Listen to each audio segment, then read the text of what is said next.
What's the boogeyman? As a matter of fact, it was. Samhain. It means the Lord of the Dead. The end of summer. 10 years ago, he tried to kill Laurie Strode. Now he wants her daughter. Michael, go home! Go home! This thing that lived inside of him came from a source too deadly for you to imagine it. He's dead. Michael Myers is dead.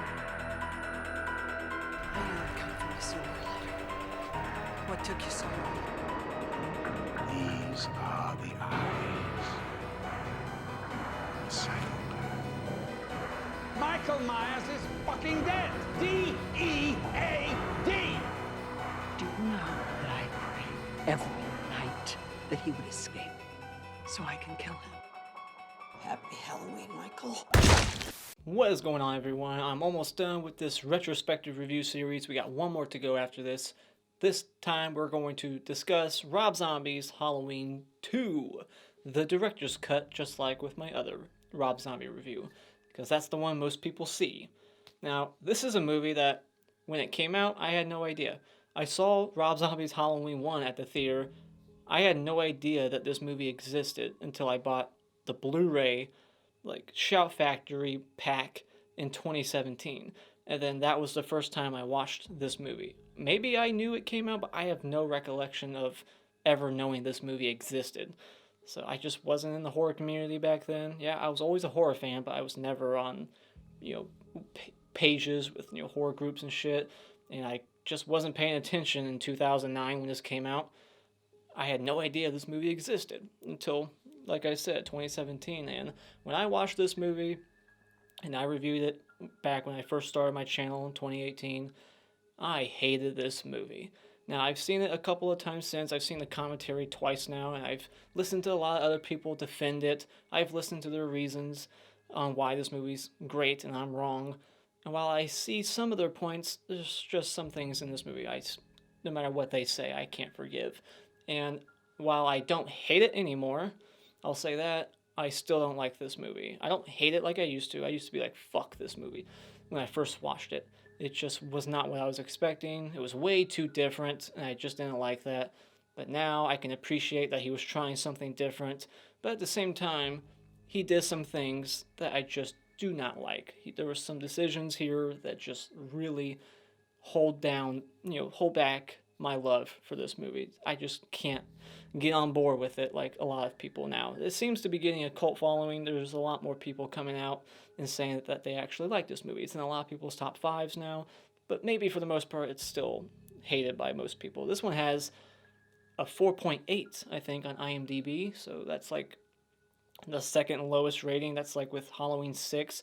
So this one, Halloween 6, and Resurrection are the 3 lowest rated films of the franchise. And so anyways, yeah, let's talk about this movie. This movie stars Scout Taylor-Compton, Brad Dourif, Malcolm McDowell, Sherry Moon Zombie, and Tyler Mane again as Michael Myers. This movie came out 2 years after the remake, and this one was also written and directed by Rob Zombie. And the plot synopsis goes as follows. Laurie Strode struggles to come to terms with her brother Michael's deadly return to Haddonfield. Meanwhile, Michael prepares for another reunion with his sister.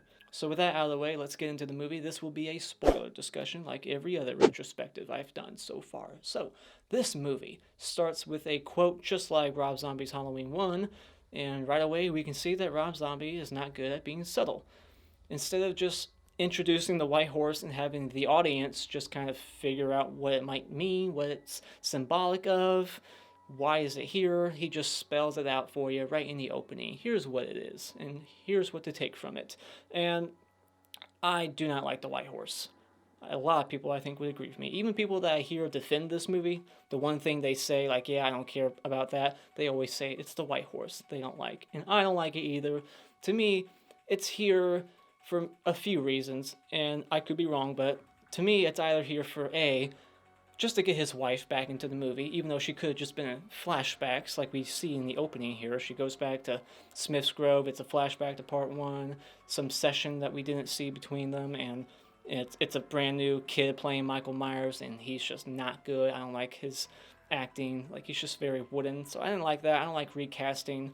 Or B, it's here just to provide a voice for Michael Myers, because, you know, he's not talking, but we get to hear his thoughts, I guess, and it's what his mom is saying. So she's his voice, and even the young Mikey Myers that we see, little Mikey Myers, as Miss Blankenship says, you know, they are his voice. So instead of just having big Myers talk and pissing off fans, they just have, you know, these ghosts talk for him. So that's why they're here too, I guess. But then at the very end of the director's cut, the guy speaks anyways and goes, "Die!" Michael, for God in heaven, die! Oh!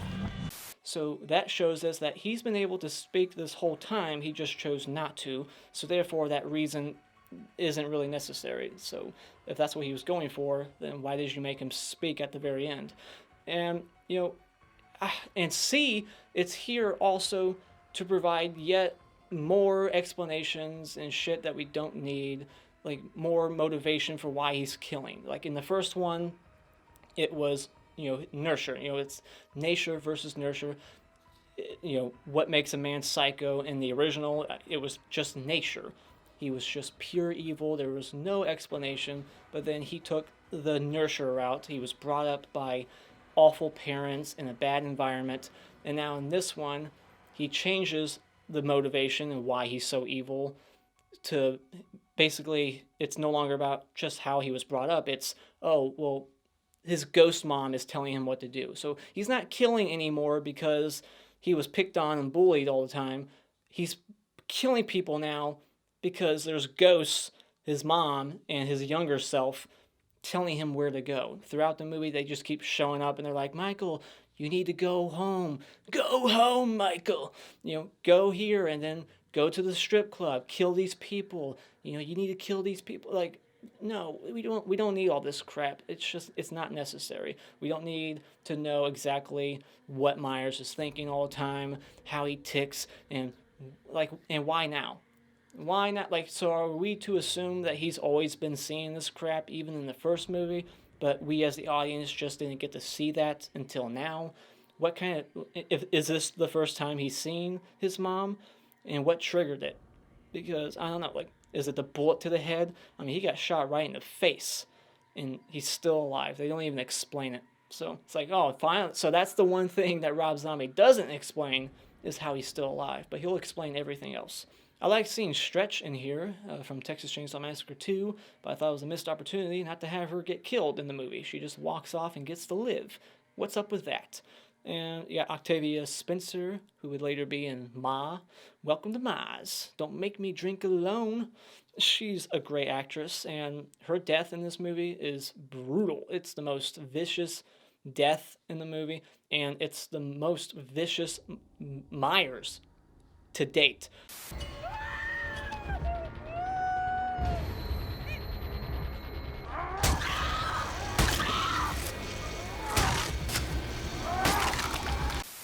Maybe with Halloween Kills, that might get changed, but this is the most brutal Myers, and I love that about this movie. That is my biggest positive for this movie, is the carnage. This movie's gory, there's a lot of kills, there's beautiful women. Some of the most attractive girls are in this movie until they dress up for Halloween, then they don't look as good. But they're stunning. There's a lot of tits being flashed for no reason, just topless girls at a barn party. So this movie has some things going for it. So just like in Halloween H2O, in this movie, they bag up Myers without removing his mask or checking his pulse. Clearly, he's still alive, right? Or did he just come back from the dead and now he's a zombie? No. So I like the realistic effects on Laurie's body when they're like operating on her, all the injuries, they look pretty gruesome. Those are like real doctors on set doing all that stuff, so that was good, like paying attention to detail. Like that's how that operating room would look, and that's how the procedures would be done. So I like that attention to detail, and it's very hard to look at. And so they smash into a cow, and the cow just goes flying. It must have drank some Red Bull before they pulled up, that fucker had wings. Did you see the way it flew? That was insane. And it's just, it makes me laugh. Like, really, you couldn't do a second take? Like, they had one cow on set, and it, like, come on. That's, if anything needs a reshoot in this movie, it's that scene right there. And then this movie gives Gutterballs a run for its money when it comes to how many times they say the word fuck. When Richard Brake, his face is all bloody, there's glass on his face. The other guy, his face got smashed up against the steering wheel because I guess this coroner van doesn't have airbags for some reason. And he's just like, fuck, fuck, fuck, fuck, fuck, fuck, fuck, fuck, fuck, fuck. Like, I counted at least 30. He said it 30 times. Fuck, fuck, fuck, fuck, fuck. When Nurse Octavia walks out, I just think it's funny that her reaction is so delayed. She got sliced in the face and then casually walked out, turned around, and then had a reaction to what happened. I just thought that was kind of funny. And this lets you know it's a dream sequence when you see that pit of dead bodies. So that was a major clue right there. Like, when you're watching this for the first time and you see that, you're like, this is either the worst movie ever or this is a dream sequence, because this is impossible. The whole hospital scene is my favorite part of this movie. After that, I can just turn it off. As soon as when she wakes up, I can just turn it off and be happy, because this is just the best, like, 13 minutes of the movie. It's like a 13-minute dream sequence, and it's glorious. Lots of brutality, kills, and just gore. For some reason, Myers is now plucking people's eyeballs out, and that chick was in her room earlier sleeping. So, yeah, that's another clue that this is a dream, because her body seemed to teleport from her bedroom asleep to the staircase with her eyes plucked out. And so then we see the guy from Hatchet, Richard Reilly. He's the Mr. Primadio guy in that movie, and he gets the axe to the back. I like him. He's a good actor. And so, yeah, then we find out it's all a dream. It's 2 years later in the director's cut, but in the theatrical cut, it's 1 year later.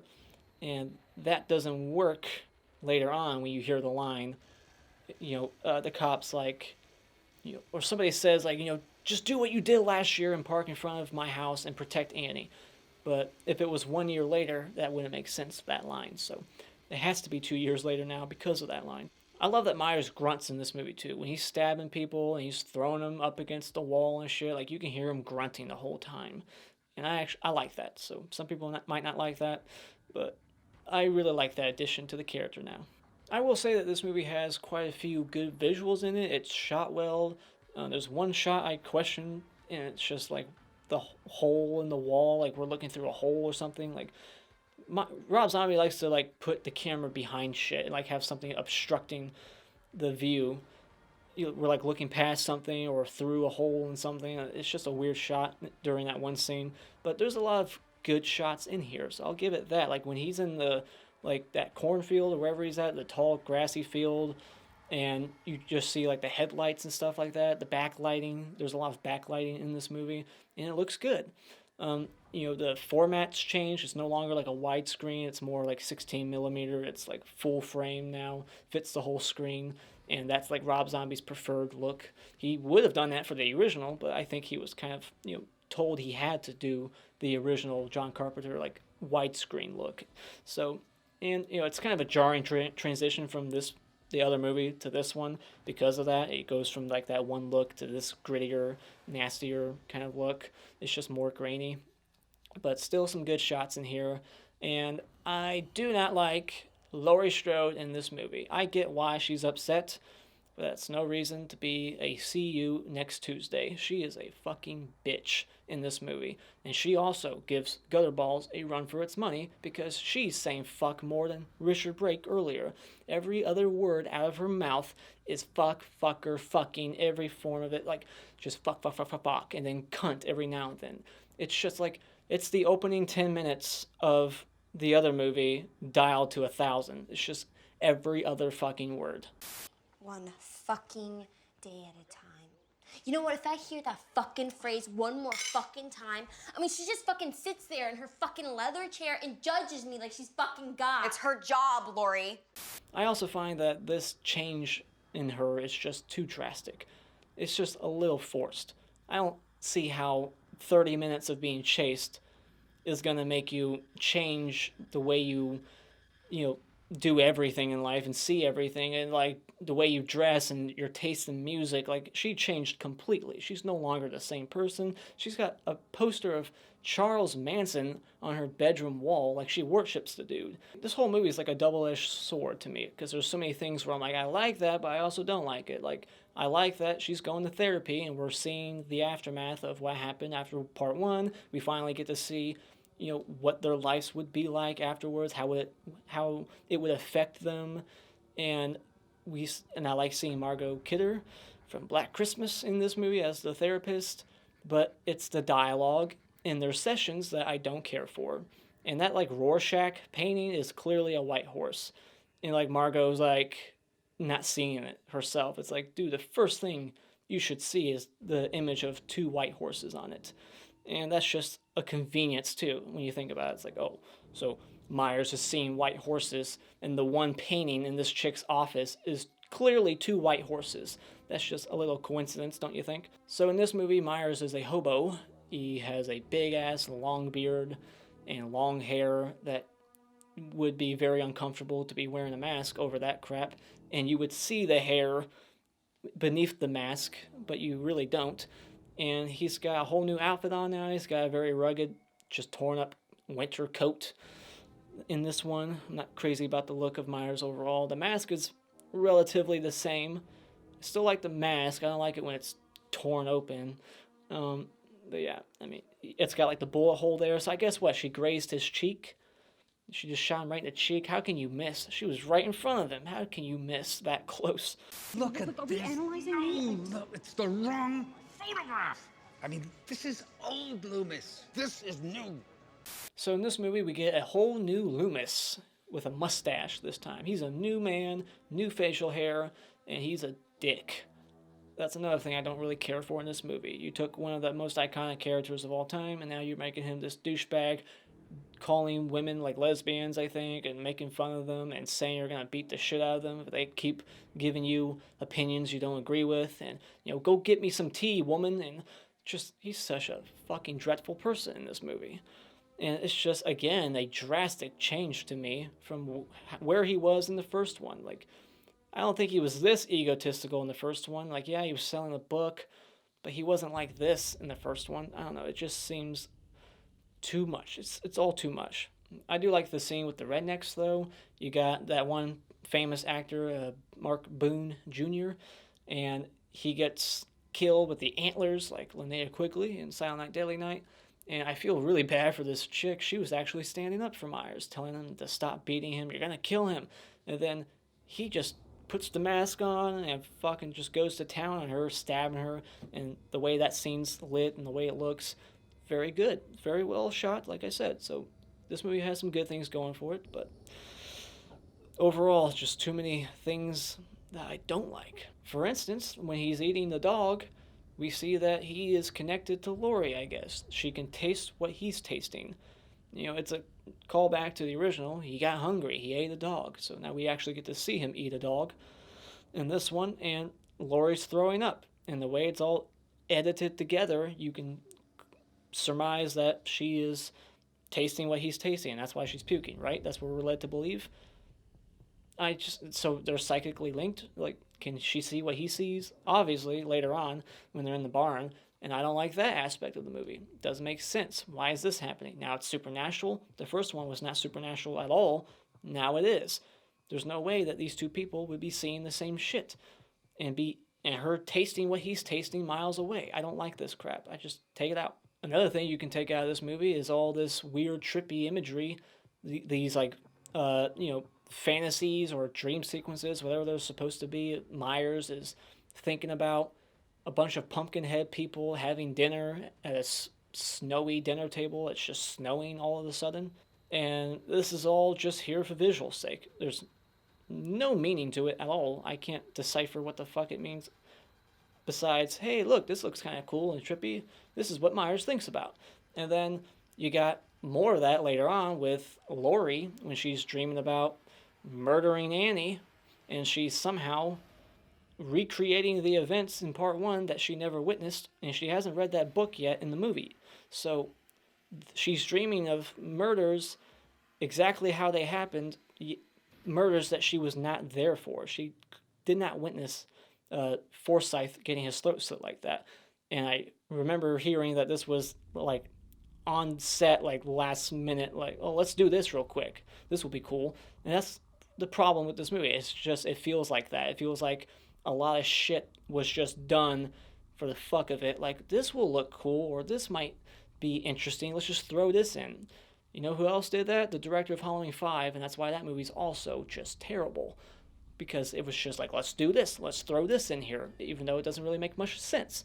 So, she's dreaming about being in a glass coffin because I guess she feels trapped, and that's what that means, right? I'm trying to analyze this and figure it out as I'm talking. Like, she feels trapped. She's having premonitions of her, fate, like her death to come. Like, she knows she's about to die soon, so she's dreaming about it, and she just feels like she's trapped in a glass box, and nothing she can do to change that. It's fate. She's meant to die, basically, by the end of this movie.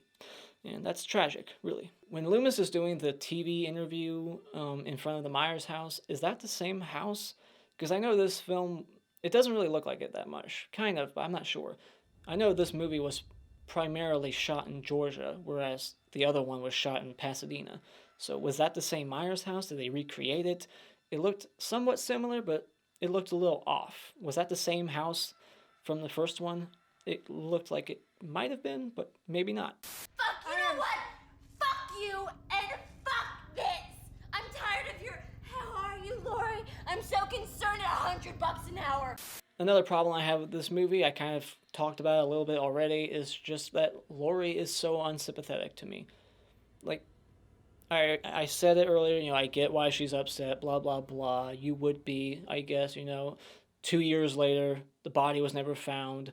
So she's paranoid that maybe he's still out there, but she says, I shot him in the fucking face. So either she's just trying to convince herself that he's dead, or she's not really, or she does believe that he's dead. But if she believes he's dead, why is she still like so fucked up? I don't know.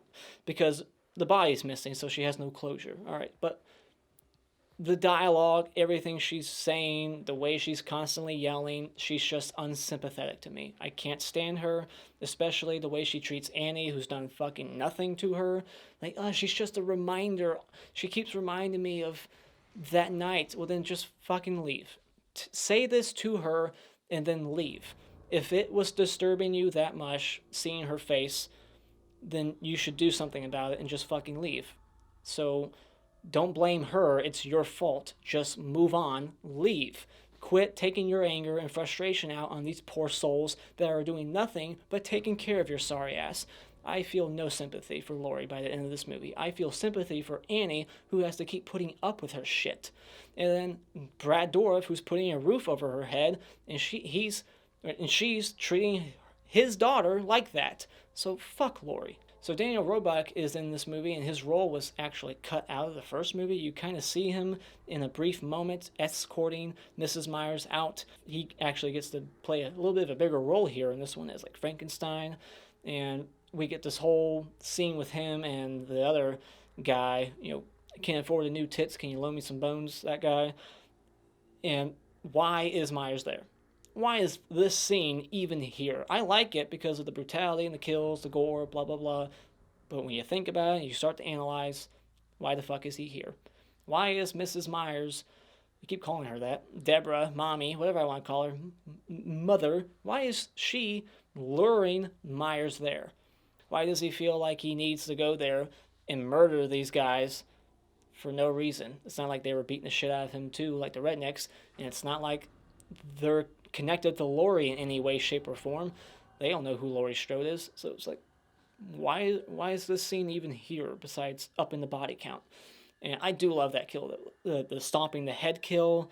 You can see like the cut in there, but still very effective, just brutal head stomping.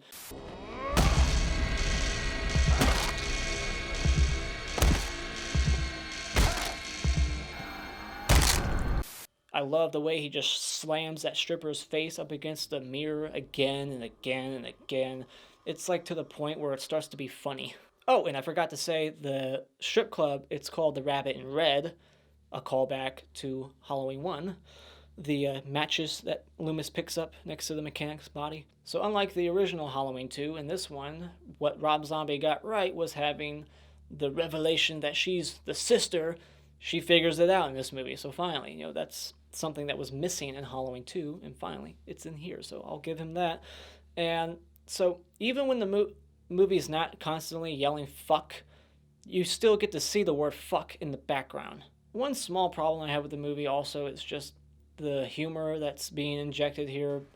It just doesn't go with the tone of the movie. It's mainly a dark, serious, like psychological horror movie with slasher elements, and then just every once in a while Loomis says something stupid, and then you got Weird Al Yankovic and Chris Hardwick, who was in another Rob Zombie movie, House of a Thousand Corpses. And I do like the Mike Myers joke. Are we talking about Mike Myers, Austin Powers, that guy? And so, but yeah, and then like another case of just weird, awkward humor is the whole book signing. I like the scene when the guy shows up with the gun, and originally he was going to throw blood at the guy, but that guy was in Drive-Thru, a slasher movie that doesn't get talked about enough. So I recognize that actor. I like that moment. Because we get to see an angry parent from the first movie. It's another little thing that connects this movie to part 1, is seeing Linda's angry dad there. So I like that moment. But the moment before that is just this awkward exchange between this just crazy lunatic.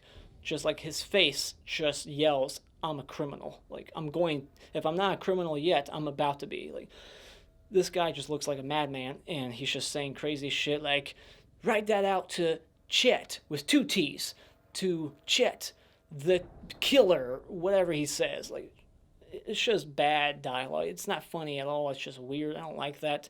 So it's just, there's some humor in this movie that I just wish was not there. It should have been just 100% serious, psychological slasher from beginning to end. So Laurie, when she finds out the truth, she is pissed off at Brad Dourif's character, Brackett, for keeping that from her. But do you blame him? I mean, you've been acting like a major cunt for 2 years. Do you really think you would be acting any better if he told you that? Like, that's not information you really need to know anyways. It's not important. So he's doing that for you, keeping that information away. So he's doing you a favor, and you're all like, oh, tell your dad I said fuck you. Angel said fuck you all. I'm leaving. Like, good. Just leave. Don't come back. Are you a giant? Can we be friends?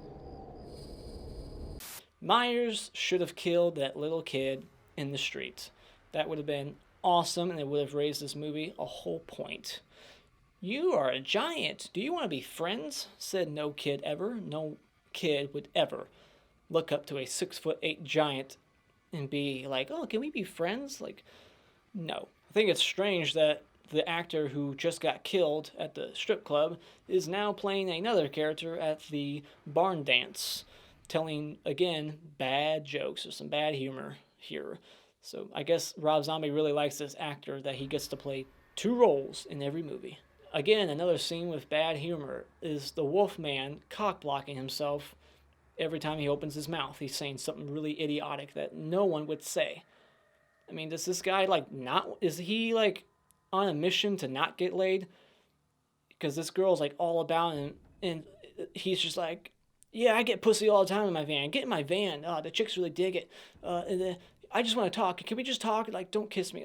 He's just being fucking weird. He won't take the Wolfman mask off and just make out with her, and then he's like, oh, I got pee. All right, you just stay there. And, I didn't write every line of dialogue down because there was a lot of lines he said that were just terrible. This guy is just constantly cock-blocking himself, and she's still all about him, and even offers to let him piss on her, which is just disgusting. Myers seemingly just kind of teleports in this scene. It's like a weird jump cut. He's not there, and all of a sudden he's stabbing the dude with his dick out. He just came out of nowhere, and then for some reason goes and kills Carly, I think is her name, in the van. Instead of just sliding the van door open, he has to make a cool entrance, so he just headbutts the window and comes through that way and starts strangling her like Linda. And why her? Does he know that she's the best friend? Is it just a coincidence that the one woman he's picking out of the whole parking lot at this barn party is Laurie's best friend? Is that just a coincidence? Like, why is he going after her? And how does he know where Laurie is? Because they're connected. That's the only explanation I can come up with. Because how does he know that she is at that party? And B, how the fuck does he know where she lives? They live isolated in the middle of nowhere, and he just stumbles across it and is like, this has to be her place. So after Laurie has a vision of her mom at the barn party, she runs back home and finds Annie bloody and naked, just like part 1, all over again. History repeating itself, except there's way too much blood in that bathroom for her to still be alive. She would be dead. And what the hell did he do to her? He was like throwing down bookshelves for some reason, just taking his anger out on the walls and like, I'm going to throw this book across the room. It just seemed a little silly to me.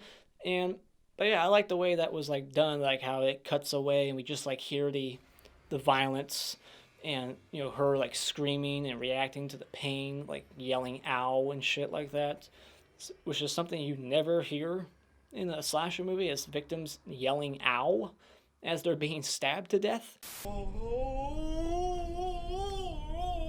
no, Andy! Hey, God, no! God, please! Oh, God! No! No! I do like this scene also. After the opening dream sequence, this is like my second favorite moment in the movie, is Annie's death. It's very emotional. It's very impactful. It really makes you shed a tear, especially in the director's cut, because when, you know, Brad Dourif comes in and he sees her body, he gives an Oscar-worthy performance to me. That is how you would react.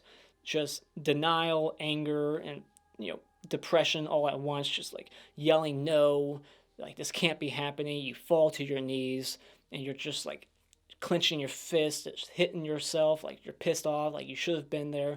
You know, guilt, like you see it all there, all the emotions on his face, like terrific performance. And then what makes it extra sad is when they just throw in that soft, like somber music, and we see like actual home videos of Danielle Harris as a kid, looking very similar to how she looked in Halloween 4 and 5. It was like obviously around the same age, those videos, her holding a dog and shit like that. I don't think the theatrical cut has all that footage. It's done a little differently, and it's just a very emotional scene, and I love it. So that's my second favorite scene. So after Maya gets carved up like a turkey on the table for Thanksgiving, she runs out into the woods, and we see like a giant spotlight just at eye level in the forest. Like, where is that light coming from? It's just for the shot, I guess, you know, for visuals. And Sean Whalen makes a little cameo here. He's done a few Rob Zombie movies, and this is where the psychic shit starts to happen even more, and I don't like it. So she's like being held back by little Myers instead of just big Myers. Why the little Myers there? Like, that's just dumb. Take it out. Doesn't make any sense. Like, so they're seeing the same shit. She's seeing little Myers. Big Myers is seeing him as well, and the mom is telling her what to say, like, tell me you love me, say you love me, even though you've never really known me, and you don't know who I am, or, you know, like, tell me you love me. So it's just a bad scene. I don't like this scene. And then Loomis goes there and tries to be a hero, I guess, or maybe he just wants to look like a hero so he can make another book after this. I don't know. Has he really had a change of heart? I think that's what they're going for here, to show you that he's like, you know, this is his redemption moment. But I don't know. Like, to me, it seems like maybe he's just there to improve his public image. Like, because after that interview, he was like, oh my gosh, my career's over. So now he needs this. Like, this was the opportunity he saw on the TV. Like, this is it. I can go there, play hero, and then I can make another book and make more money. And, you know, so has he really changed? I'm not sure. So then, you know, he gets tackled. This is the director's cut ending. Gets tackled out the barn through the wall and Myers says, "Die!" and stabs him, and then he gets shot like 1,000 times, just like he was supposed to at the end of Halloween 1, the theatrical cut ending. So, yeah, he gets shot like 1,000 times, except not one bullet manages to hit his face. So nobody was aiming for the face. Come on. The guy can't fucking die. Just shoot him in the head. Maybe that will work. And then Laurie goes out there, and I guess she snapped completely now, and she's Michael Myers Jr., and she picks up the Bowie knife. I like that. I like that his butcher knife has been upgraded to a Bowie knife. It's much bigger and can do a lot more damage. So she picks up the Bowie knife, and then she gets shot by a trigger-happy cop. Like, she wasn't even, like, raising it. Like, yeah, it looked suspicious. Like, she was clearly... She had murderous thoughts, you could tell, the way she was walking over to Loomis, who was already dead. I'm pretty sure he was already dead, but for some reason she felt the need to go walk over to his body and then try to kill him more. But, yeah, some cop just shoots her, and then she's dead, and then the last thought that she has in her head before she passes on to the next life is a thought of the white horse, of course. You know, walking down the hall, and that's it. Like, she just sees the white horse and her mommy and has a smile on her face, and that's the end of the movie. I'm thinking that is just her final thoughts. There's no way that's a real hospital. That hallway, like, what kind of room is that? So that has to be like her last thought in her head or something. So again, it's just Rob Zombie trying to be artsy, just to be artsy, and the things here for visual sake, even though some of it just doesn't really make any sense at all. So that's really the end of the movie. I got really nothing else to say. So yeah, this movie to me just kind of jumps the white horse, if you ask me. It jumps the shark big time. So, but not nearly as bad as Resurrection. I would still watch this one over that one, in case you're wondering. Resurrection's pretty fucking terrible. I might watch this one over Halloween 5, because Halloween 5 just pisses me off more and more every time I watch it, because, you know, Halloween 4 was so great, and then that one came along and just took a shit on everything that they did. So, yeah, this is bottom 3 for me. This one, Resurrection, 5, and H2O, that's like my bottom 4. They could all alternate a little bit, just depending on my mood, but I can't see this going up in my rankings ever, really. I've seen it like 4 or 5 times now, you know, especially with the commentary, and I just don't like it.